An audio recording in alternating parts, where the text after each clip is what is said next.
CV dari Ibu Dr. Kandidat Erisa Kurniawati MPD. Ibu ini lahir di pesisir selatan Sumatera Barat 12 Juni 1985.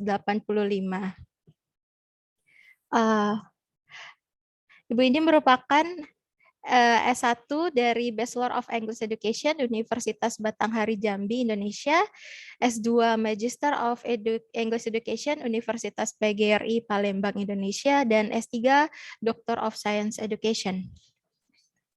Oke, bisa kita lihat di sini pengalaman beliau sangat banyak sekali. Iya, nanti kita akan share ke grup teman-teman untuk lebih jelasnya. Oke. Selanjutnya kita akan memasuki acara inti kita, yaitu penampilan materi dari narasumber kita, Ibu Kandidat Dr. Erisa Kurniawati. Baik, sebelum itu saya ingatkan waktunya ada 15 menit untuk menjelaskan materi. Oke, terima kasih Bu. Waktu dan tempat dipersilahkan. Terima kasih Mbak Rani. Assalamualaikum warahmatullahi wabarakatuh. Selamat siang menjelang sore dan salam sejahtera untuk kita semua. Terima kasih juga kepada Ibu Leni Marlina sekaligus kakak saya yang saya anggap seperti kakak saya sendiri atas kesempatan yang diberikan pada saya pada hari ini pada dalam The Second National Online Seminar on Entrepreneurship in Digital Era. Saya merasa sangat bahagia sekali bisa berada di antara para mahasiswa maupun Bapak dan Ibu sekalian. Baik, waktu yang diberikan kepada saya adalah 15 menit, oleh karena itu saya harus memanfaatkan waktu ini dengan sangat bijak. Baik, tetapi di sini saya mau membagikan layar saya hanya saja tertulis host disable participant screen sharing. Mohon kepada Mbak Rani untuk saya supaya dapat membagikan tampilan layar saya kepada semua. Iya. Sudah bisa, Bu? Sebentar ya. Udah Ya, di allow. Oke. Iya. Tadi saya dicekal. Iya. Nah, dia. Pada tampilan saya sudah tampak. Bagaimana dengan adik-adik semuanya, Bapak Ibu sudah kelihatan? Masih loading, Bu? Masih loading? Iya. Kalau di saya sudah terlihat. Ya, bagaimana? Masih loading kah? Masih. Masih loading. Iya. Ya, di sini sudah sangat baik sekali. Apa saya lanjutkan atau saya tunggu ini? Oh, sudah. Bisa dilanjutkan. Sudah, baik. Terima kasih.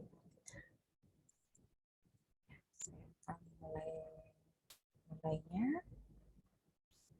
Baik, ini adalah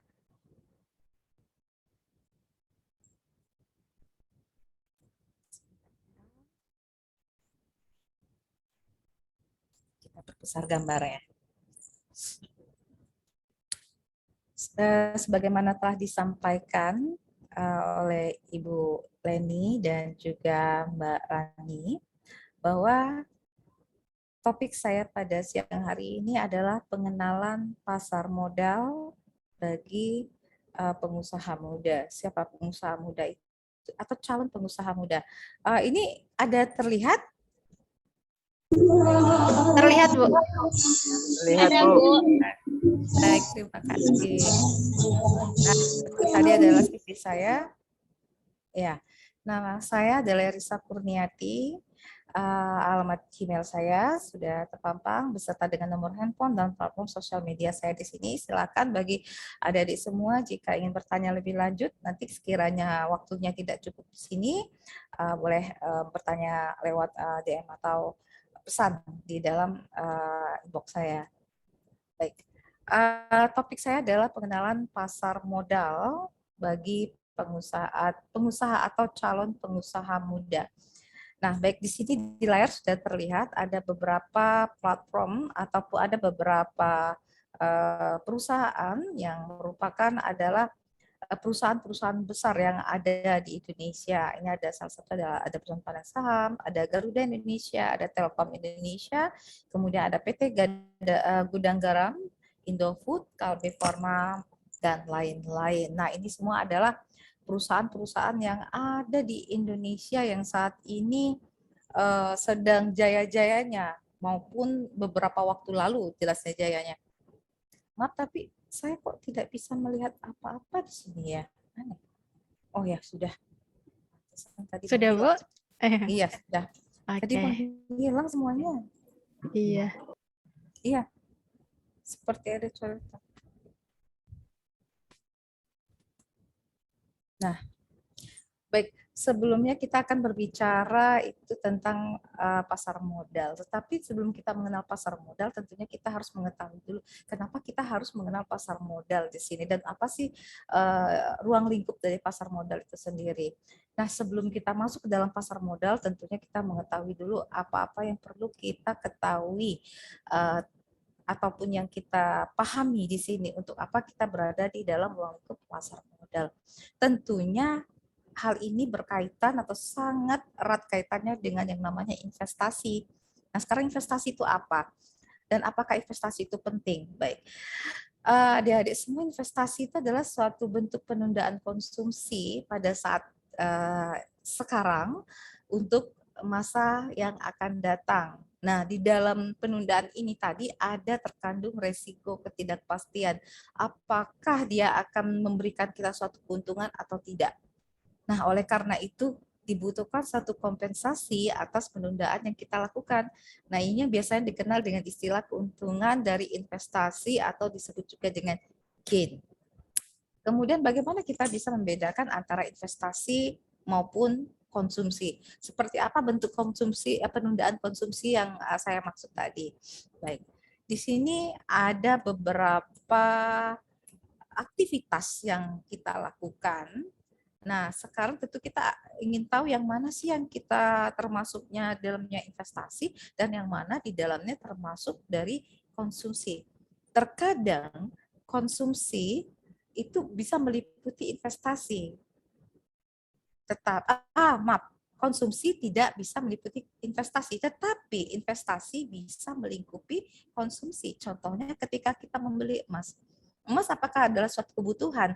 Bisa menjadi suatu kebutuhan dalam hal gaya hidup, tetapi juga dia bisa menjadi suatu ruang investasi bagi kita yang membelinya. Kemudian ada membeli mobil. Membeli mobil apakah adalah suatu bentuk konsumsi? Jelas, sangat merupakan satu konsumsi yang merupakan gaya hidup kita pada masa kini. Tetapi di dalamnya tidak terkandung kegiatan ataupun perlakuan investasi. Kenapa demikian? Sekarang ada membeli rumah, membeli tanah, jam tangan yang mewah, maupun membeli smartphone yang tentu harganya sangat mahal. Sekarang adik-adik pasti ingin mengetahui yang mana investasi ya Bu, yang mana yang konsumsi. Baik, yang namanya investasi dia akan memberikan kita keuntungan. Tadi kan sudah disebutkan kita akan diberi keuntungan atau gain. Ketika kita membeli emas, apakah kita akan diberi keuntungan suatu hari nanti yang ke depan? Jelas ketika harga emas naik, ya kita mendapat keuntungan. Maka emas itu merupakan suatu barang investasi. Ketika kita membeli mobil, apakah mobil itu akan bisa memberikan kita keuntungan dalam bentuk materi jelasnya ya suatu saat nanti atau yang ke depan? Jelas tidak. Kenapa? Yang namanya mobil ataupun jam tangan maupun smartphone atau barang-barang yang dari waktu ke waktu ada selalu up to date, dia adalah barang-barang yang merupakan sifatnya gaya hidup atau konsumsi di sini. Kenapa?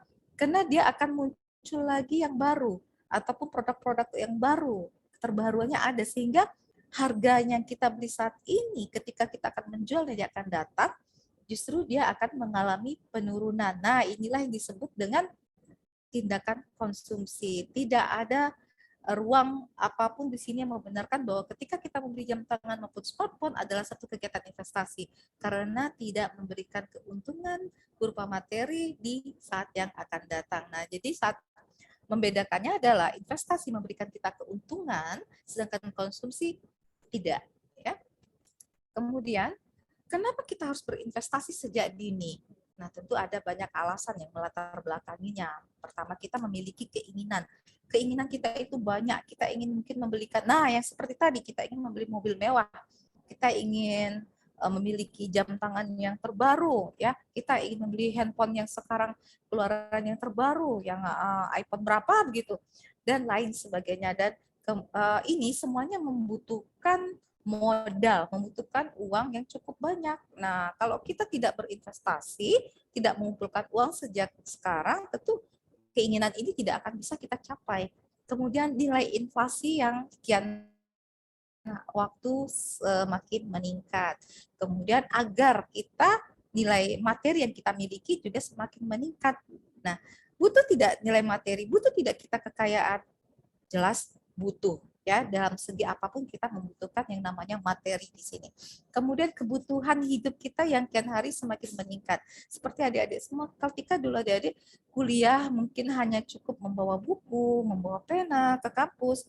Itu adalah dulu. Pada saat ini, di saat kita dilanda COVID, ya, pandemi saat ini kita membutuhkan yang namanya ponsel cerdas, kita membutuhkan handphone, laptop, kita membutuhkan kuota yang biasanya kita tidak membutuhkan kuota sebanyak sekian, sekarang kita membutuhkan kuota yang sangat banyak, melebihi kebutuhan kita yang biasanya. Nah, inilah yang disebut dengan kebutuhan kita yang akan semakin meningkat dari waktu ke waktu. Kemudian adanya ketidakpastian pada masa yang akan datang. Artinya apa? Ada kebutuhan-kebutuhan yang mendadak di waktu yang akan datang yang berada di luar rencana kita yang harus kita wujudkan. Kemudian di mana kita bisa berinvestasi? Ada dua tempat atau dua jenis bentuk investasi yang bisa kita lakukan. Pertama, kita bisa berinvestasi dalam bentuk finansial. Di sini ada dalam bentuk saham, deposito, dan reksadana. Kemudian dalam bentuk nyata atau disebut juga dengan real investment. Itu dalam bentuk ya tadi membeli properti, kemudian tanah, kemudian ada emas, ya. Ini jadi kita bisa berinvestasi di dua tempat ini, tergantung di mana kita akan membutuhkannya atau di mana kebutuhan kita dalam jangka waktu yang dekat atau masih lama. Ketika kita membutuhkan keuntungan atau kita membutuhkan uang dalam jangka waktu yang dekat, tentunya real investment bukan pilihan yang tepat. Karena apa? Karena tentu kenaikan harganya lama, mendapatkan keuntungannya juga lama, ya, menjualnya juga membutuhkan waktu yang sangat lama. Berbeda ketika kita berinvestasi di dalam bentuk finansial, keuntungannya bisa langsung bahkan dalam waktu 1 bulan, ya. Kemudian, nah, sekarang ketika ditanya kita mau berinvestasi, ketika kita dihadapkan dengan pilihan investasi yang sekian banyak tadi, yang mana, di mana kita akan sebaiknya kita berinvestasi. Nah, di sini ada perbandingan, ya, ada hasil penelitian, perbandingan imbal hasil instrumen investasi dari berbagai macam bentuk investasi tadi, yang mana yang memberikan keuntungan lebih cepat dan paling banyak.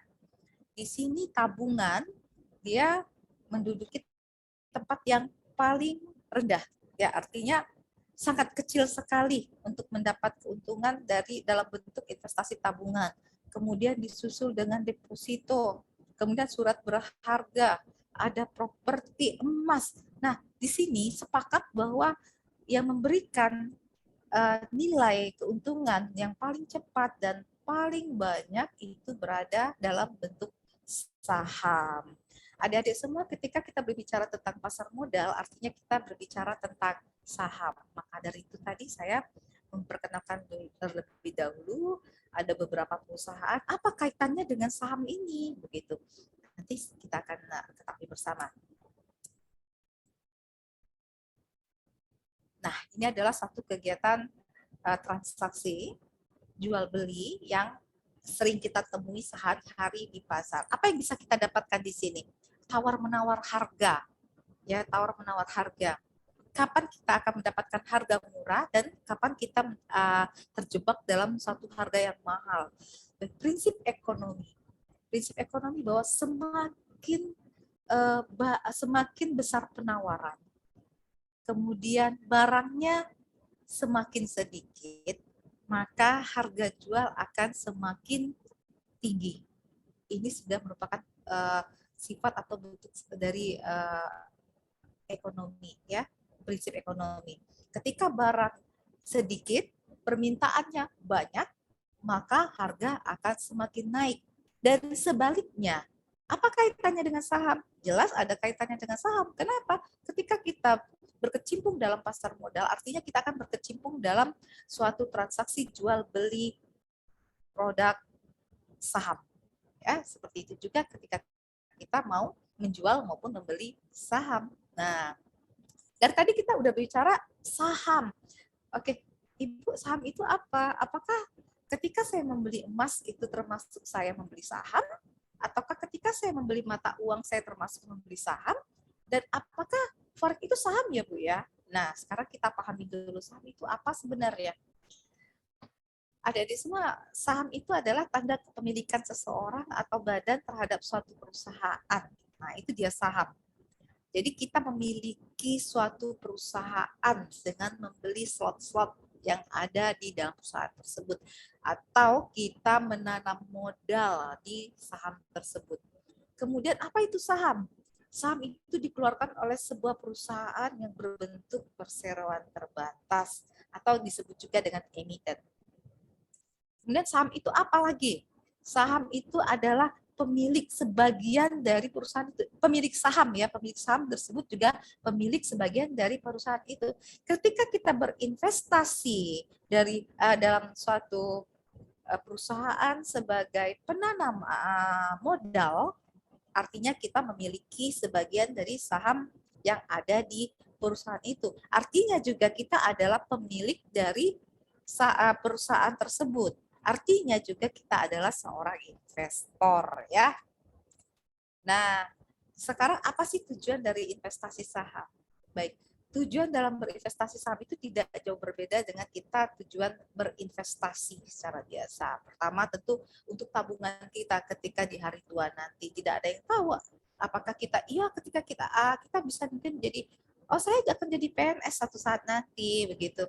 Jadi saya akan punya pensiunan. Nah, tapi pensiunan itu tidak menjamin. Jadi kita butuh tabungan untuk di hari tua. Kenapa? Karena ada hal-hal yang tidak pasti yang mungkin mendadak akan terjadi dan itu berada di luar dari lingkup rencana kita, berada di luar dari tabungan yang ada di dalam pensiunan kita satu saat nanti, ya. Kemudian untuk tabungan pendidikan anak, mungkin kita mau mulai menabung sejak dini. Mungkin kita juga, saya masih mahasiswa saat ini, Bu. Oh iya, kita saat ini masih mahasiswa. Artinya bisa jadi kita gunakan tabungan untuk pendidikan kita suatu saat nanti, ya kan?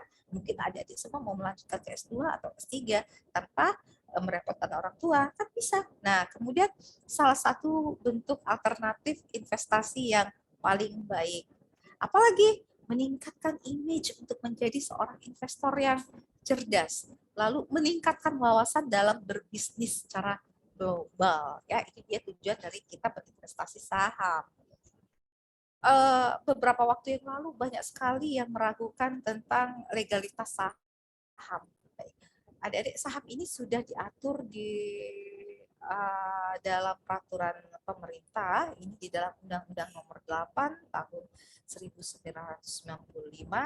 Kemudian juga ketika kita berinvestasi di saham, saham ini sudah terdaftar serta diawasi langsung oleh Otoritas Jasa Keuangan, serta transaksi saham di Bursa Efek Indonesia ini sudah mendapatkan pengakuan dari Majelis Ulama Indonesia dengan dikeluarkannya Fatwa DSN MUI nomor 8.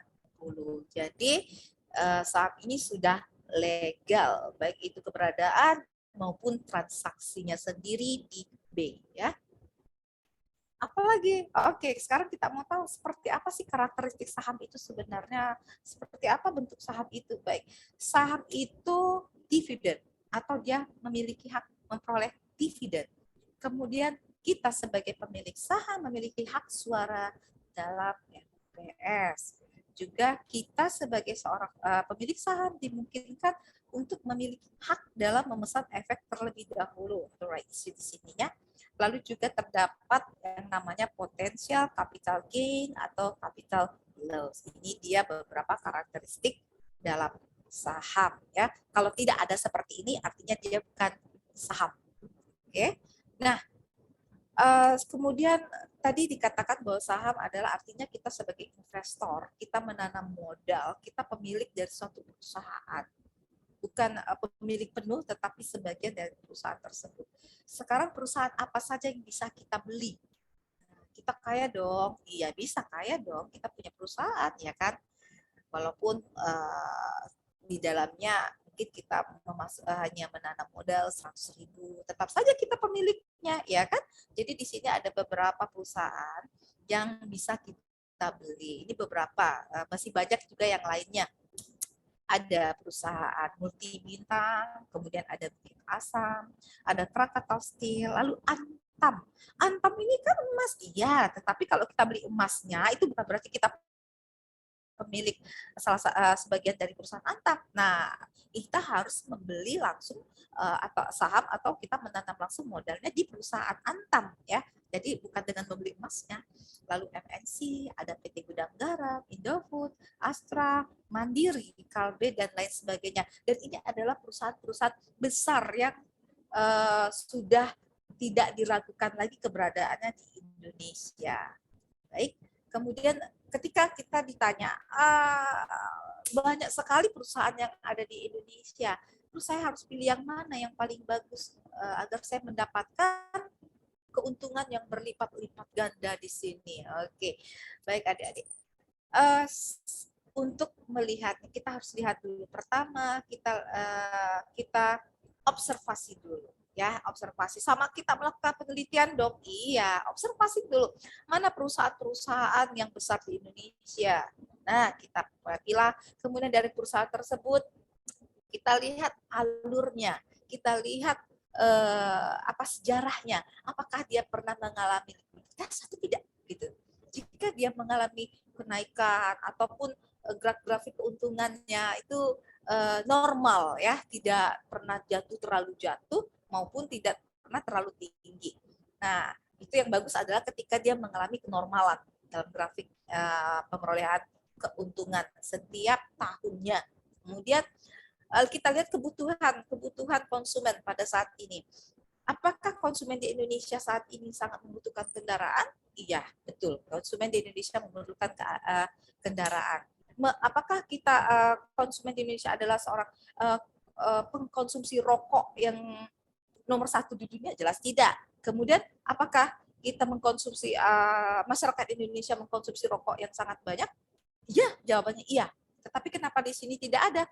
Artinya dia berada di bawah dari PT Mita Adi Perkasa Tbk, ya, untuk saat ini. Kemudian ada PT Astra Internasional yang tadi saya katakan kebutuhan masyarakat kita akan kendaraan. Tetapi kenapa PT Kabel Pharma Tbk saat ini berada di grafik yang paling tinggi?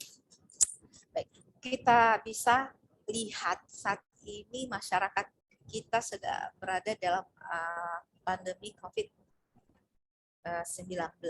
Kebutuhan yang paling pokok berada di alat-alat kesehatan, obat-obatan, vitamin. Nah, di sini PT Kalbe Pharma sebagai supplier, sebagai perusahaan yang bergerak di bidang kesehatan maupun obat-obatan, dia mengalami peningkatan yang sangat pesat. Artinya keuntungan yang didapatnya sudah berkali-kali lipat. Nah, di sini kita bisa melihat bahwa sangat baik sekali atau sangat tepat sekali jika kita saat ini membeli saham atau menanam modal di perusahaan ini, ya. Kemudian apakah harganya mahal sekarang ini? Jelas iya, sangat mahal. Kenapa? Karena sudah langka, kebutuhan kita banyak, yang mau beli banyak, barangnya tetap segitu, sehingga dia mengalami kenaikan harga sahamnya. Tetapi jika kita memiliki slot yang sangat besar di sini, kita juga bisa menjualnya dengan harga yang sangat mahal, ya. Nah, sekarang bertanya lagi, apakah berinvestasi dalam saham itu aman, Ibu, ya? bisa dana saya hilang dalam rekening efek atau saham? Jawabannya tidak. Kenapa? Rekening efek atau saham, kita kan ada rekening efek. Rekening efek ini dalam bentuk rekening atas nama kita pribadi. Jadi pastikan ketika kita bertransaksi, kita menggunakan rekening efek atas nama pribadi. Jadi jangan menggunakan pihak ketiga, ya. Perlukah saya menambah dana kembali apabila harga saham yang saya beli turun? Tergantung. Ketika harga saham yang saya beli turun, tetapi dia memiliki peluang untuk naik, jelas kita perlu menambah dana, ya. Tapi jika peluang untuk naiknya sulit, jelas jangan dong, ya. Artinya itu aba-aba bagi kita untuk mulai bijak dalam membeli saham yang mungkin akan mengalami penurunan di sini.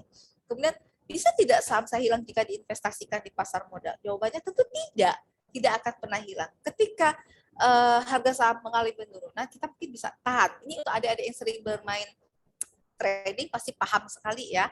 Kita bisa menahannya terlebih dahulu. Jadi kita tahan, tidak usah apa-apakan. Tetapi mungkin bagi hasil atau keuntungan yang akan kita dapatkan tidak sebanyak biasanya, ya. Lalu bagaimana kalau sekuritas tempat saya berinvestasi tutup, Bu? Hilangkah uang saya di sana? Jawabannya juga tidak. Jika sekuritas tempat saya berinvestasi tutup, saya bisa memindahkan rekening efek saya ke sekuritas yang lain. Bagaimana caranya agar tidak terjadi seperti ini? Pilihlah sekuritas yang terpercaya, jangan yang abal-abal. Yang jelasnya sekuritas yang berada di naungan perusahaan yang besar, kemudian juga sudah terpercaya dan berada di pengawasan OJK tentunya, ya. Baik adik-adik semua, kita sampai di penghujung. Maka dari itu bisa dapat kita simpulkan bahwa pasar modal merupakan alternatif investasi yang sangat baik sekali. Kemudian sebelum kita memulai kegiatan pasar modal atau transaksi dalam saham tadi, kenali diri kita dulu. Kenali tujuan kita, untuk apa kita berinvestasi. Lalu tentukan pola kita dalam berinvestasi. Lalu kenali sistem yang baik, ya, dan nyaman. Yang mana sistem yang kita rasa ini paling tepat untuk saya, begitu, yang gampang untuk kita gunakan, ya. Kemudian lakukan risk management di sini. Dan terakhir yang paling penting adalah catat selalu pemasukan serta pengeluaran. Oleh karena itu dibutuhkan buku catatan. Boleh buku catatan secara manual, boleh juga buku catatan dalam bentuk digital. Nah, adik-adik semuanya, itu tadi sudah saya sampaikan tentang apa itu pasar modal, kemudian pengenalannya seperti apa, ya. Nah, semua itu. Jadi sekarang ini saya hanya ingin berpesan kepada kita semua bahwa ketika kita ingin melakukan suatu usaha, maka lakukan dengan aman. Kemudian juga jika dapat berinvestasilah dengan cara yang pintar, yaitu biarkan uang yang bekerja untuk menghasilkan uang. Baik, Mbak Rani. Oke. Terima kasih, saya kembalikan kepada moderator kita yang kece pada ini, Mbak Rani, ya. Oke, terima kasih Ibu Erisa. Sangat luar biasa sekali ilmu yang diberikan pada siang hari ini. Ilmu yang sangat langka, ya Ibu, ya, karena sekarang banyak sekali bentuk-bentuk investasi trading online, banyak sekali contohnya. Nah, ilmu-ilmu seperti itu yang harus dikenali oleh teman-teman mahasiswa sekarang agar jangan sampai salah langkah. Karena kalau jika salah langkah akan menghasilkan kerugian bagi teman-teman yang mengikuti seperti itu. Oke, terima kasih Ibu. Sesi selanjutnya kita akan membuka sesi tanya jawab. Untuk teman-teman semuanya sudah ada beberapa pertanyaan ditampilkan lewat kolom chat. Oke. Saya akan membacakan salah satu pertanyaan dari teman-teman di sini. Oke, saya mulai membacakannya, Bu. Iya. Ya. Oke, Assalamualaikum Bu, izin bertanya. Saya Alia Pinandita, asal Mukomuko, Provinsi Bengkulu. Bagaimana tips and trik bagi para entrepreneur baru seperti mahasiswa dalam mencari investasi sehingga usaha kita bisa memperoleh investasi yang besar, yang tepat seperti itu. Terima kasih, Bu. Oke. Siapa Bolehlah. tadi lagi? Gimana? Bagaimana tips and trik bagi entrepreneur muda gitu, entrepreneur yang baru memulai usaha seperti mahasiswa dalam mencari investasi sehingga usaha kita bisa memperoleh investasi yang tepat. Bagaimana trik dan triknya supaya kita bisa melakukan investasi tadi di akhir saya sudah ada sampaikan. Pertama-tama kita kenali dulu diri kita. Kita kenali diri kita sendiri. Kita ini lebih paham seperti apa. Apakah kita memiliki jiwa seorang pengusaha? Jelas semua orang memiliki jiwa pengusaha. Akan tetapi untuk mengembangkannya seperti apa? Apakah saya bisa di sini melakukan suatu bentuk investasi? Tadi kan ada berbagai macam bentuk investasi.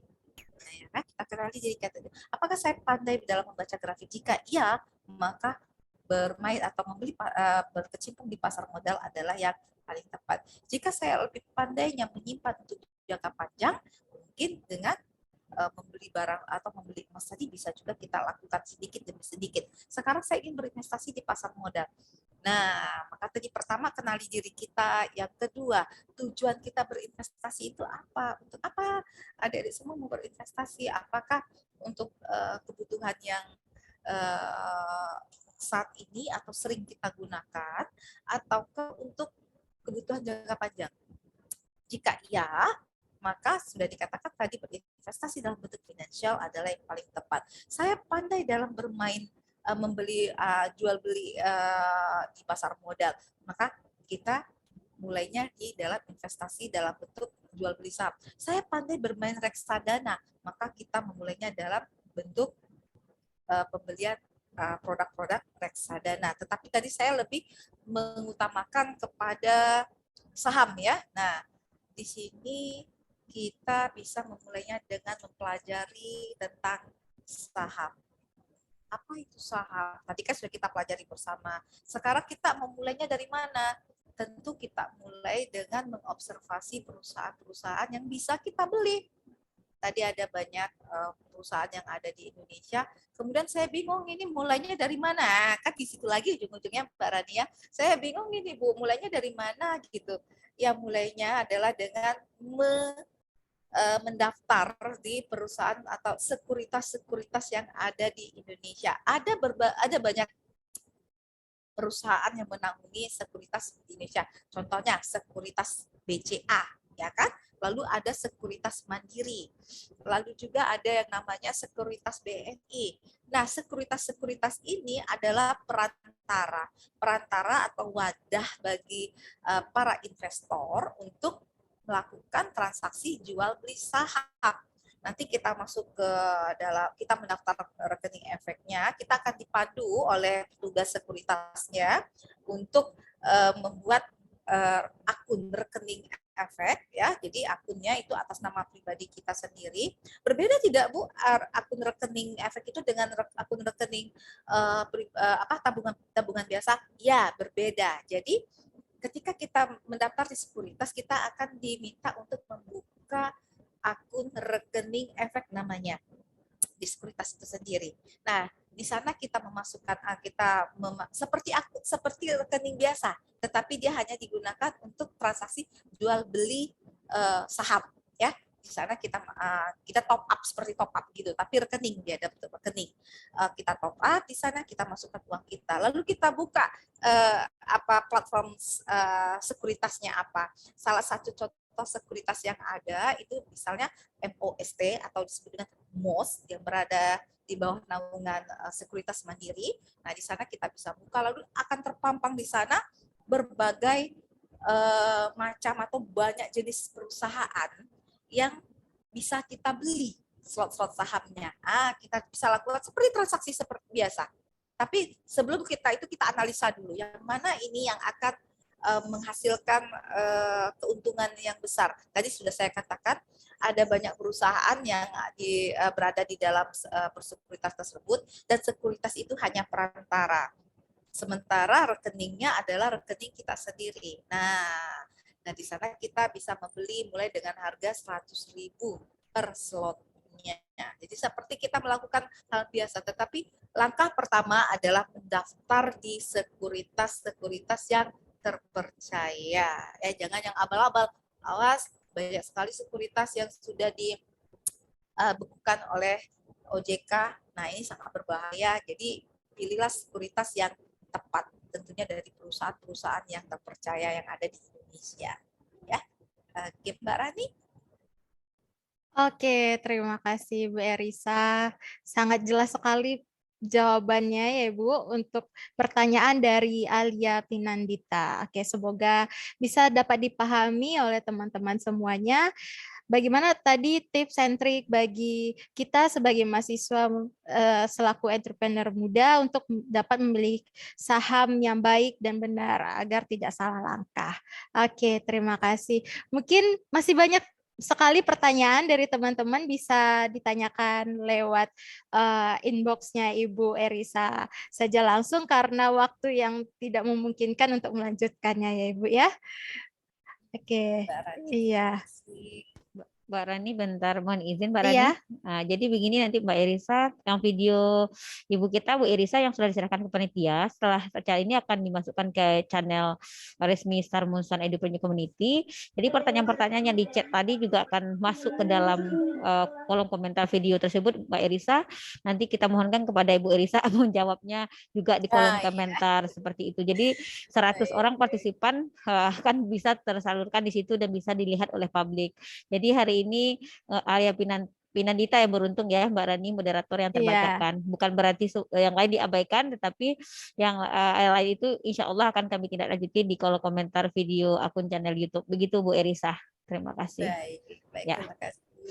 Kita harap Bu Erisa bisa ikut kita join sampai jam 3 ya Bu ya, karena ada Pak Wahyu yang akan dimoderatori oleh Rani.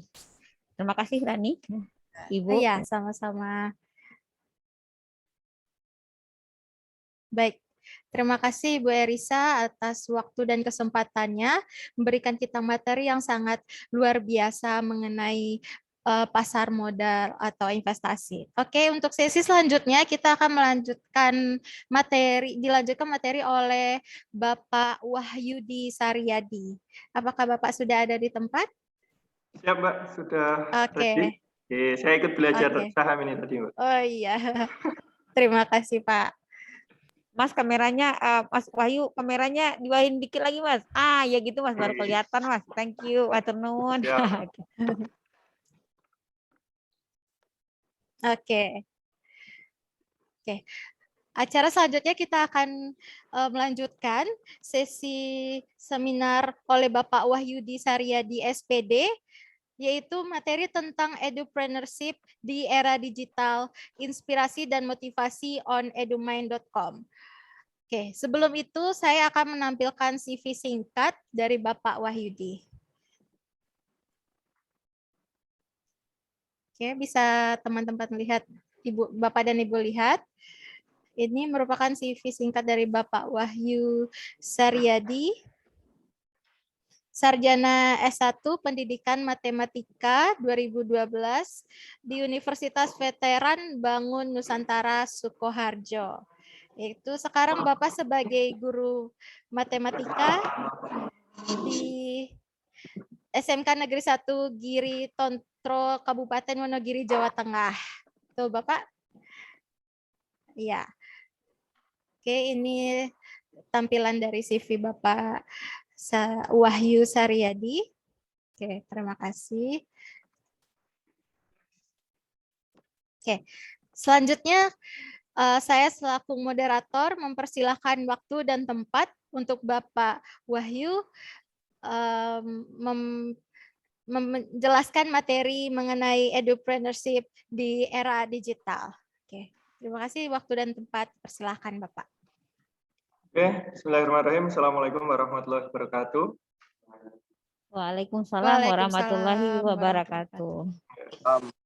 Selamat siang Bapak Ibu pemateri, dan Bu Marlina. Ini Marlina sebagai founder dari kegiatan ini. Kemudian teman-teman semuanya, para sahabat yang telah bergabung menjadi peserta dalam Second National Online Seminar on Entrepreneur in Digital Era ini. Terima kasih kepada segenap panitia yang telah memberikan izin kepada kami untuk sedikit menyampaikan paparan tentang onedumain.com. Mohon maaf, hari ini kami sedang PTM terbatas untuk hari pertama. Ini saya di kelas ya Bapak Ibu, teman-teman semuanya sambil ngajar. Keren banget Mas, nggak kelihatan Pak Guru, nggak kelihatan kelasnya ada virtual background, luar biasa Pak Guru kita. Salam untuk muridnya. Ya, terima kasih Ibu ya. Sedikit koreksi, nama saya Wahyu Saryadi, tapi nggak apa-apa dipanggil Wahyudi atau apa aja, yang penting fotonya dan orangnya masih sama. Oke, Bapak Ibu yang saya hormati, teman-teman semuanya, karena keterbatasan waktu, saya sedikit agak cepat tentang materi pada siang hari ini. Nanti bisa kita diskusikan di sisa waktu yang tersisa. Kurang lebih saya ada alokasi waktu 30 menit tadi dari instruksi Ibu Leni Marlina. Oke. Sedikit dari hasil survei kepada anak-anak kami di kelas 12. Ya, sebenarnya tidak hanya 100, tapi saya ambil 100 orang. Ya. Nah, ini ada sedikit tabel lingkaran atau Pi. 56% itu menyatakan ragu-ragu memilih wirausaha atau karyawan. Karyawan di sini yang saya maksud itu tidak hanya seperti karyawan yang kerja di pabrik, tapi karyawan itu apapun yang bekerja tidak atas perintahnya sendiri. Termasuk saya pada hari ini itu memposisikan diri sebagai karyawan, ya, karyawan yang bekerja oleh atau untuk sekolah seperti itu. Nah, jadi ASN, kemudian PNS dan sebagainya itu adalah karyawan sebenarnya karena tidak bekerja atas perintah sendiri. Ya. Nah, kemudian 28% ragu-ragu memilih wirausaha atau jadi karyawan dan 17% ragu-ragu memilih wirausaha atau jadi karyawan. Kok sama? Iya, karena 100% itu ternyata ragu-ragu memilih wirausaha atau karyawan. Nah, terutama kami di kelas 12 yang SMK. Sebenarnya background mereka diarahkan ke wirausaha, tapi ternyata masih ragu-ragu untuk jadi karyawan. Karena apa? Beberapa kurikulum mengarahkan untuk menjadi pekerja, atau bahkan beberapa pelajaran itu mengarahkan untuk menjadi pekerja yang baik. Secara pribadi kami sebagai guru yang saya mengajar matematika, ya, background saya guru matematika dan mengajar beberapa mata pelajaran produktif, itu saya tidak mendorong anak didik saya untuk menjadi karyawan, tapi apapun dan sekecil apapun itu kalau bisa menjadi wirausaha atau yang bisa bekerja untuk perintahnya sendiri. Yang berbeda dengan posisi saya hari ini, saya berdiri di dua kaki yang menginjak alas yang berbeda. Satu sisi saya menjalankan sebagai wirausaha dan sisi yang lain sebagai karyawan, yaitu sebagai guru. Walaupun memang secara naluri saya sejak sekolah sudah mulai berusaha gitu ya. Nah, ini kalau kita lihat pendapatan wirausaha dan karyawan. Kenapa orang lebih banyak atau lebih suka menjadi karyawan, termasuk menjadi PNS atau ASN? Ya. Kalau tadi kita lihat dari penjelasannya Ibu Erika di masalah saham, tentu gambar ini adalah suatu yang tidak asing. Ya, grafik ini suatu yang tidak asing. Nah, yang hijau ini adalah saya gambarkan adalah penghasilan karyawan. Penghasilan karyawan. Kemudian yang biru ini adalah penghasilan wirausaha. Kemudian yang merah atau orange ini adalah batas atas dari penghasilan seorang karyawan, atau mungkin kalau di masalah saham namanya apa ya, resisten ya, batas atas atau resisten. Kalau yang di bawah garis support gitu aja ya, biar mudah untuk dipahami. Nah, ini yang bawah garis support, yang atas garis resisten. Nah, kalau karyawan itu tidak akan turun jauh sampai ke 0, tapi dia akan terhenti di garis support. Artinya minimal dia akan mendapatkan UMR. Hanya beberapa posisi tertentu yang tidak akan mendapatkan UMR ya, ini jarang. Nah, mereka akan minimal akan mendapat UMR. Beda dengan wirausaha, kalau dia tidak bekerja, tidak bergerak, Nah, itu dia akan di bawah nilai UMR itu sendiri. Nah, ini kalau tidak karyawan, dia bekerja atas perintahnya sendiri. Tapi sebaliknya, jika dia bekerja keras, bisa mengenali peluang, bisa mengambil momen, dia akan bisa mendapatkan keuntungan yang jauh melejit di atas dari garis resisten atau batas atas penghasilan seorang karyawan. Ya. Setinggi apapun posisi karyawan itu, ya, apapun jabatannya, itu pasti penghasilannya terbatas. Dan nah, yang pasti selama beberapa tahun ke depan itu bisa diprediksi pendapatannya berapa gitu ya. Mungkin 1 tahun ke depan itu sudah bisa diprediksi gaji 1 bulan itu 10 juta, ya kali aja 10 juta kali 12 gitu. Tapi kalau wirausaha itu kita nggak tahu, bisa jadi bulan depan gaji kita 100 juta, bisa jadi bulan depannya lagi gaji kita hanya 5 juta dan sebagainya. Nah, seperti itu. Jadi kalau menjadi karyawan itu tidak akan bisa melampaui garis resisten penghasilannya, tapi juga aman karena tidak akan lebih turun dari garis support. Nah, beda dengan wirausaha. Nah, ini menjadi pilihan orang-orang Indonesia kebanyakan ingin bermain aman. Terbukti dalam seleksi CPNS, kemudian seleksi kerja di perusahaan-perusahaan itu selalu dibanjiri oleh peminat. Ya, bahkan bahasa ringannya itu kalau saya sama anak-anak kelas 12 itu mending jualan somai, mending jualan roti, mending jualan makanan daripada kita masuk ke pabrik, ya. Bisalah nanti kita kalkulasi itu hitungan pendapatannya besar mana, kerjanya berat mana. Ya, saya pernah seperti itu. Kemudian contoh usaha kecil ya. Biasanya ini adalah contoh-contoh usaha kecil yang sering digeluti oleh para pemula yang ingin memulai usahanya karena ini adalah usaha yang biasanya bisa kita temui di sekitar kita, modalnya tidak terlalu besar dan risikonya juga tidak terlalu besar. Nah, yang pertama adalah resto, rumah makan atau kafe, sifatnya kuliner. Ini paling banyak ini. Pemula-pemula banyak yang pakai ini atau sifatnya semacam franchise ya, ada semacam franchise juga. Kemudian pakaian. Nah, pakaian ini kebanyakan dropship, tidak produksi sendiri, sehingga range antara biaya beli dan biaya jual itu tidak terlalu banyak. Walaupun dia usaha, tapi selisihnya tidak terlalu banyak. Nah, demikian juga dengan kosmetik, alat-alat kecantikan, bahan-bahan ya, itu juga mainnya kebanyakan dropship.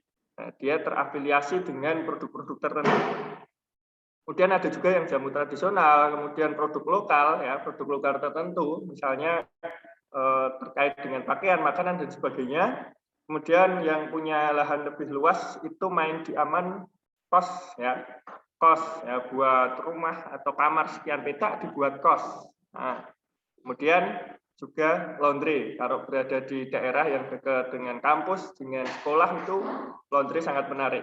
Nah, tapi penghasilan ini sudah lumayan sebenarnya. Tapi biasanya yang sering dilakukan ini maka saingannya akan banyak. Nah, ini yang jarang dilirik oleh orang karena bingung untuk memulainya. Apa saja di antaranya? Yang pertama, Biro Perjalanan Wisata. Biro Perjalanan Wisata. Ini belum banyak yang berani mengambil. Padahal ini hasilnya lebih banyak daripada yang ada di sini. Kemudian WiFi. Nah, kita tinggal langganan IndiHome atau Speedy untuk kapasitas lebih sedikit gitu aja. Ini dipancarkan lagi dengan modal kurang dari 5 juta, ini keuntungannya luar biasa. Nah, saya sedang memproses ini sama anak-anak didik saya. Anak-anak didik saya sedang saya arahkan ke sini. Saya yang menyediakan alat dan bahannya, nanti mereka yang bekerja di sini. Kemudian event organizer atau IO, wedding organizer. Nah, ini kalau kedua ini sedang surut ya, karena terkendala pandemi, tapi kalau ini berjalan dengan baik, luar biasa, ya, tanpa modal besar untuk bisa main di sini. Kemudian layanan hiburan seperti punya klub campur sari, musik, ya, grup band dan sebagainya. Nah, kemudian saya bergerak di sini, layanan pendidikan dan kelas online. Nah, saya punya layanan di sini untuk On Edumind. Ini sebenarnya juga bagian dari I.O. sendiri, tapi lebih spesifik ada di layanan pendidikan atau kelas online. Kemudian ada fotografer. Nah, kalau ini investasinya alat. Nah, ini jarang dilirik. Nah, ini bisa menjadi alternatif dari usaha-usaha di sektor real yang wujudnya kelihatan langsung gitu. Ini yang pasti, menikmati proses. Ini inti dari yang ingin saya sampaikan. Kita punya cita-cita untuk mencapai harapan, tapi dalam menuju harapan itu, kita terjebak oleh proses yang menyakitkan, terjebak proses yang berat, terjebak proses yang sulit gitu ya. Maka kita harus memilih dari passion kita, hobi kita, kegemaran kita untuk mencapai harapan itu. Sehingga dalam menjalani proses ya itu sangat mudah, sangat nikmat, sangat menyenangkan. Karena apa? Proses itu adalah bagian dari hobi. Apakah On Edumind seperti itu? Iya, karena saya orang yang hobi otak-atik IT dan memang passion saya seorang guru ya, seorang guru atau pendidik. Maka ini sangat menikmati saya di proses ini. Harapannya saya mendapatkan keuntungan tentunya. Nah, dan dibalik dari itu adalah jiwa entrepreneur. Maka kita harus memilih proses itu yang sesuai dengan hobi kita. Nah, jangan asal ini ada peluang ambil, ini ada peluang ambil. Nah, itu akan mempersulit kita karena kita akan merasa proses yang kita jalani adalah suatu proses yang cukup berat, proses yang tidak enak untuk bisa dilakukan. Itu ya. Maka kita harus memilih proses itu yang sesuai dengan hobi kita. Sedikit riwayat singkat dari kami, dari saya ya, saya pribadi. Saya S1-nya pendidikan matematika, sekarang sedang proses S2, semester 3 insya Allah segera lulus di akhir tahun, semoga. Itu juga pendidikan lagi, karena saya suka matematika. Kemudian saya juga Microsoft Innovative Educator Expert dan Master Trainer. Di sini saya memulai kegiatan On Edumind-nya.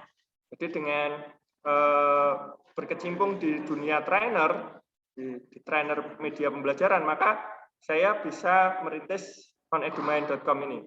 Nah, saya mulai dengan sendirian, seminggu setelahnya ada yang menawarkan dan sebagainya, sampai hari ini yang mendaftar itu sebenarnya sudah 900 lebih ya, 900 lebih orang, hampir 1000, nanti bisa saya bukakan.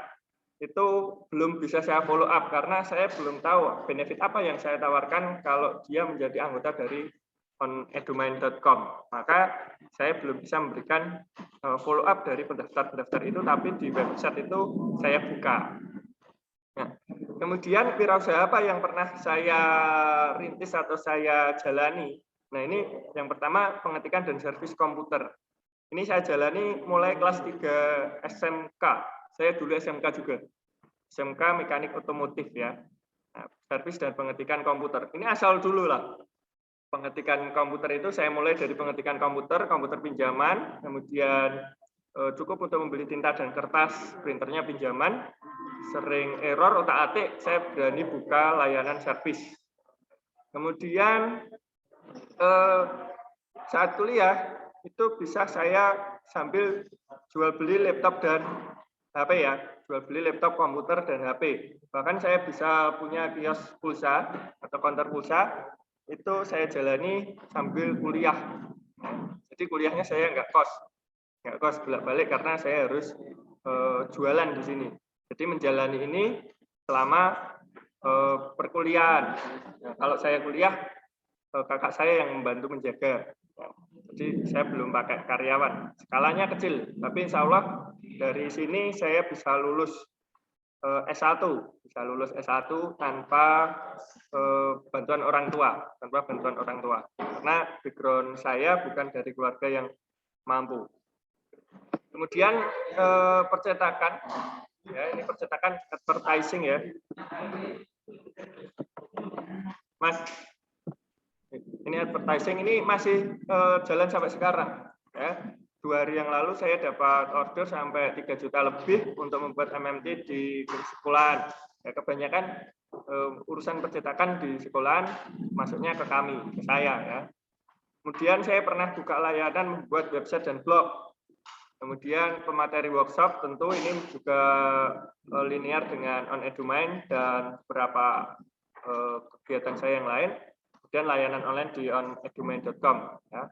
Nah, apa yang ditawarkan di onedumind.com? Nah, di onedumind.com itu adalah sebuah layanan yang kami menyediakan webinar dan pelatihan gratis.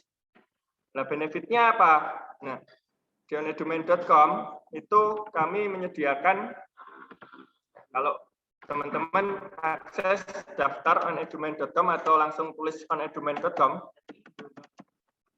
nah seperti ini, nanti bisa masuk ke web kami onedumind.com. Nah, ini akan ada iklan yang cukup banyak di sini, iklan yang cukup banyak sesuai dengan search di perangkat teman-teman. Kemudian di tempat lain, ini saya punya daftar onedumind.com. Ini tempat pendaftaran kami. Nah, di sini. Di sini saya menawarkan kegiatan gratis dan berbayar. Tapi yang saya iklankan itu hanya kegiatan yang gratis. Nah, seperti ini misalnya.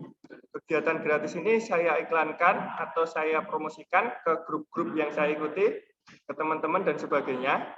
Nah, di sini akan ada iklan kalau mendaftar, nah gratis. Tapi ketika masuk ke sini, itu biasanya orang-orang akan kepo, masuk ke tempat yang lain. Maka ketika masuk ke tempat yang lain, dia akan menemukan kegiatan saya yang berbayar. Nah, yang berbayar. Murah ya, cuma 35.000. Tapi kalau peserta saya terbanyak itu sampai 256. Itu sudah 6 juta lebih dalam satu sesi.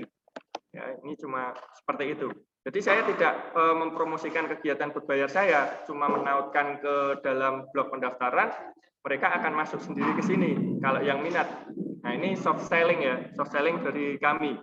Kami mempromosikan besar-besaran untuk kegiatan gratis agar banyak yang tertarik, sampai pendaftar kami paling banyak itu 14.000 ya. Paling sedikit di antara 2.000 sekian. Ya kan? 2.000 sampai 14.000 itu kalau kami pure tanpa kegiatan berbayar, kami masih dapat pemasukan dari AdSense. Nah, AdSense teman-teman. AdSense yang saya peroleh itu paling tinggi di bulan Januari itu 39,139 juta. Jadi hampir 40 juta itu yang saya peroleh dari AdSense saja. Ya, untuk saya kegiatan ini hanya sebagai sampingan atau sambilan, maka ini menurut saya termasuk cukuplah untuk kegiatan saya, karena bukan kegiatan pokok atau bukan gaji pokok yang saya kejar di sini. Nah, ini di angka 39 sekian, ini belum masuk ke YouTube-nya. Nah, di YouTube-nya itu sekitar 5 juta sekian, jadi saya dapat 40 lebih lah untuk satu bulannya, ini di bulan Februari. Nah, di bulan lain yang paling sedikit itu saya peroleh tanpa kegiatan beberapa bulan lalu itu di angka 38 without YouTube, ya, without YouTube. Jadi kalau ada YouTube ya lumayan lah, masih ada pendapatan lain dari kegiatan saya di sini. Nah, ini contoh entrepreneur yang tanpa modal. Saya hanya membuat web, ya, saya hanya membuat web. Kemudian saya mencari pengunjungnya untuk masuk ke sini, dia akan masuk ke iklan, menerima iklan saya. Nah, dari situ iklannya akan dikalikan dengan jumlah pengunjung. Nah, di situ saya akan mendapatkan benefit dari iklan itu. Ya.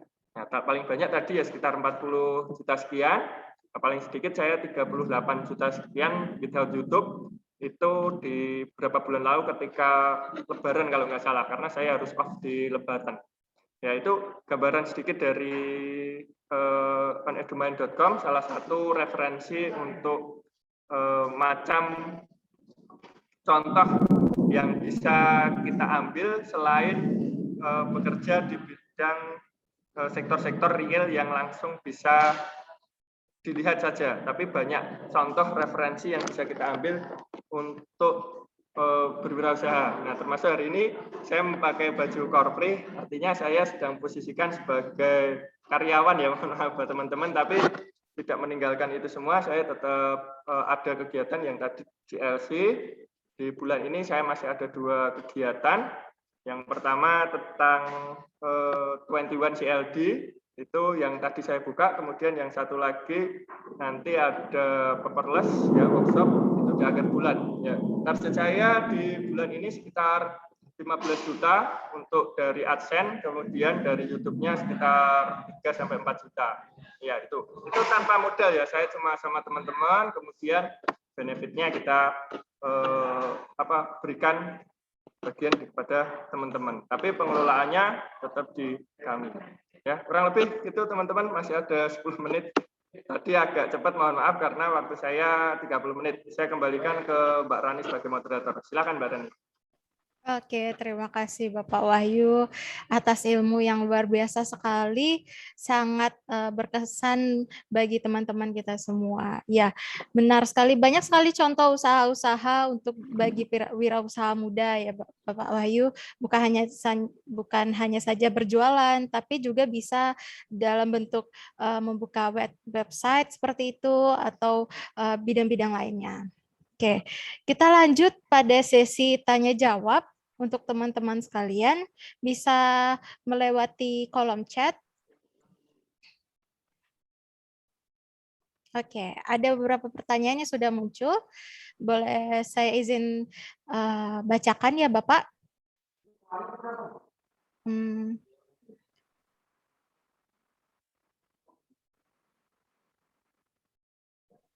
Oke, mungkin saya akan membacakan pertanyaan dari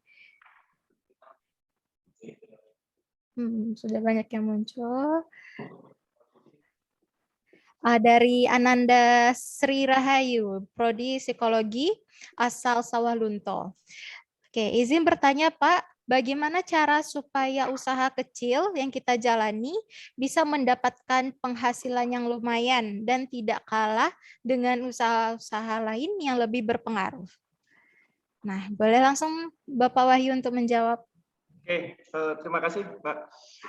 Kalau kita biasanya memulai usaha itu bingung ya. Sebenarnya banyak yang memulai usaha itu bingung karena kita terpusingkan oleh produk apa yang bisa kita jual, produk apa yang bisa kita tawarkan, jasa, barang, terus bagaimana. Nah, kemudian siapa yang mau beli. Nah, itu kadang kan kita sudah terpusingkan di situ. Harusnya kita melakukan survei-survei ringan ya.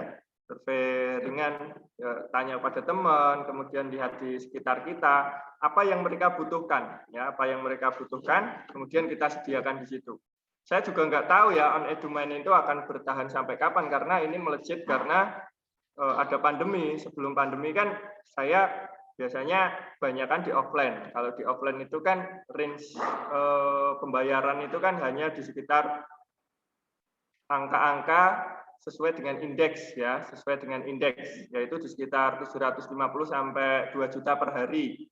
Nah, tapi kalau online seperti ini kan bisa banyak ya, bisa banyak. Maka saya juga nggak akan bisa menjamin On Edumain ini sampai berapa lama. Nah, demikian juga kalau teman-teman mau memulai kegiatan wirausaha itu nggak usah pusing mau sampai bertahan kapan, ajar aja gitu ya.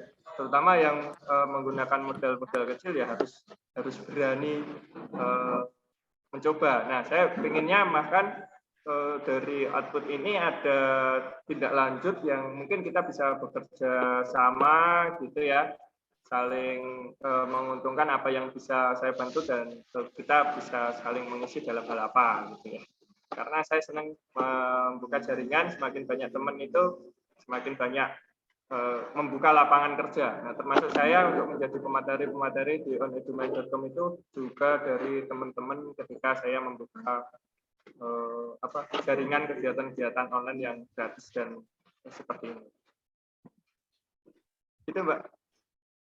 Oke, terima kasih Bapak Wahyu atas jawabannya. Mungkin kita untuk jawaban dari pertanyaan teman-teman lainnya ini akan dijawab melalui direct message aja oleh Bapak Wahyu karena waktu kita terbatas. Siap. Oke. Sebelum itu ada sepatah dua patah kata oleh Ibu Lina selaku head dari Star Monsoon Indonesia sebelum kita menutup acara ini. Oke, dipersilakan kepada Ibu Dan Prina. Terima kasih Miss Rani, keren banget ya, kece badai kata Bu Irisa moderator kita hari ini. Kami perkenalkan Pak, Mbak Maharani ini adalah salah satu debater kampus dan salah satu aktivis kampus dan kemarin baru wisuda dan yang dianugerahi salah satu bintang kampus yang wisuda September tahun ini. Sebagai reward nama beliau kami dampuk sekaligus jadi ketua acara dan sekaligus MC dan moderator. Begitulah cara kami menghargai para wirausahawan muda ya. Dan beliau ini ada pembicara di seminar yang sama tahun yang lalu dengan produk Serusemi yang bisa dilihat di internet, dan saat ini beliau sudah mewariskan produk beliau itu ke generasi yang kedua yang saat ini sedang mengikuti lomba inovasi internasional tim dari UNP. Begitu Bapak dan Ibu peserta semuanya, semoga peserta kita semakin termotivasi bahwa satu langkah kecil akan menjadi langkah-langkah besar berikutnya. Ibu Irisa yang terhormat Bapak Wahyu Saryadi, kami mengucapkan terima kasih yang sangat banyak yang sangat tulus, dan Allah lah yang akan membalas segala kebaikan dan ilmu serta waktu yang disempatkan dan diberikan kepada kami panitia dan peserta. Dari pemaparan Bapak Wahyu dan Bu Irisa tadi, izinkan saya menyampaikan visi saya di masa depan. Saya membayangkan peserta kita ini, para calon wirausahaan muda ini, Pak Wahyu, terutama bagi yang tidak mau lagi jualan bakwan, jualan bakwan ala inovasi tertentu, jualan minuman atau food atau fashion, mereka nggak mau jualan-jualan Pak, pokoknya uang tuh mengalir aja di rekening begitu. Ya, bergeraklah saatnya bergerak di bidang edupreneur, karena di perguruan tinggi masih bersifat entrepreneur yang langsung bergerak di fisik di lapangan begitu. Sedangkan edupreneur wirausaha di bidang pendidikan terutama di bidang digital belum sepenuhnya bisa menjadi konsentrasi di pendidikan di perguruan tinggi. Nah, contoh real sudah kita saksikan tadi dari Bapak Wahyu, beliau dari matematika, bukan dari teknik informatika ya Pak ya, tapi dengan segala kegigihan beliau bisa menjadi penggerak, jadi hero di bidangnya dan menginspirasi banyak orang seperti itu. Nanti pada ini ya, pada ramai ya. Jadi saya membayangkan semua peserta ini Pak Wahyu, setelah mereka mengikuti acara ini 2-3 tahun ke depan, mereka sudah punya website sendiri juga yang mereka akan berkata, kami anak-anak website yang terinspirasi dari edumind.com dan uang kami banyak. Setelah kami bersedekah berlebih-lebih, nah kami ingat materinya Bu Irisa. Ini saatnya menanam modal. Saya kebayang seperti itu, dan beliau pada saat itu peserta-peserta yang hadir hari ini juga akan berbagi ilmu yang sama dengan segala kerendahan hati dan keluar biasaan ilmu mereka masing-masing. Saya tutup acara ini dengan mengucapkan alhamdulillah, acara hari kedua Bapak Wahyu, Ibu Risa dan peserta semuanya. Dengan mengucapkan alhamdulillahirabbil alamin, kita tutup acara pertama kita seminar nasional di bidang kewirausahaan zaman era digital. Dan seminar ini akan berlanjut di hari yang kedua Bapak, pada hari Senin tanggal 25 Oktober dengan pemateri yang berikutnya Bapak Hadi dari Planner Academy. Jadi kegiatan kita para peserta semuanya seperti yang dilihat di logo, kegiatan ini memang diangkat dan dibuat oleh Star Munsan Edupreneur Community bekerjasama dengan Universitas Negeri Padang, karena saya sendiri seperti kata Bapak tadi adalah dosen Universitas Negeri Padang, mahasiswanya juga kebanyakan pesertanya dari UNP, dan makanya logo UNP dan masing-masing logo dari pemateri menjadi kolaborator di acara kita. Dan ada logo-logo kecil yang tidak nampak, mungkin nggak jelas kalau di beberapa virtual background, itu adalah logo usaha-usaha yang bagi bawah itu adalah para logo-logo usaha para speaker atau student speaker tahun lalu, dan sampai sekarang kami masih mengapresiasi, masih mempromosikan seperti itu.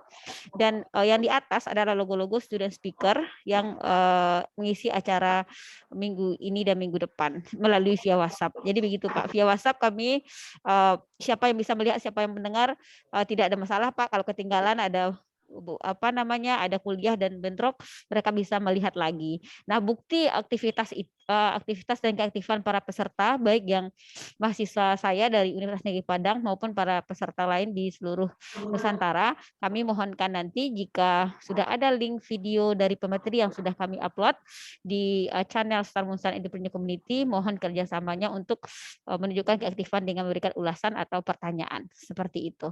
Dan insya Allah dengan kita doakan lapangan waktu ada oleh pemateri kita sehingga pemateri kita mungkin bisa menyempatkan menjawabnya nanti pada waktu yang beliau sempatkan. Kalau beliau berkenan, kami juga panitia akan membantu menjawabnya seperti itu. Demikian Mbak Rani, terima kasih hatur nuhun Mas Wahyu Saryadi, Mbak Irisa Kurniati, dan peserta semuanya sudah bertahan sampai hari ini. Terima kasih banyak moderator kita yang luar biasa, operator kita April dan Juni, dan seluruh kru dan panitia behind the scene. You are the great people. Thank you. Assalamualaikum warahmatullahi wabarakatuh. Rani, silakan. Waalaikumsalam warahmatullahi wabarakatuh. Oke, alhamdulillahirabbil alamin. Terima kasih Bu. Kita telah sampai di penghujung acara. Terima kasih banyak kepada narasumber Bapak Wahyu dan Ibu Erisa atas ilmu yang diberikan pada siang hari ini. Dan terima kasih juga kepada peserta yang telah menyimak acara kita dari awal hingga akhir. Semoga banyak mendapatkan ilmu dan dapat diaplikasikan di kehidupan kita sehari-hari. Oke, saya mewakili panitia yang bertugas menyampaikan mohon maaf atas ada salah kata dan perbuatan akhir kata. Terima kasih. Wassalamualaikum warahmatullahi wabarakatuh. Waalaikumsalam warahmatullahi wabarakatuh. Waalaikumsalam warahmatullahi Kepada Bapak Wahyu Saryadi dan Ibu Berisa, kami perkenankan meninggalkan ruangan meeting. Sampai jumpa lagi di lain kesempatan. Semoga Bapak dan Ibu sukses dan sehat selalu. Demikian juga dengan kita bersama. Kepada para peserta, boleh diizinkan satu persatu meninggalkan ruangan. Terima kasih.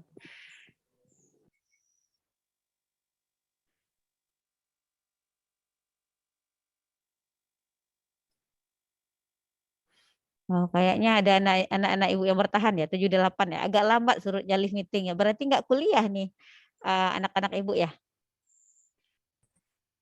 Kuliah dengan Ibu.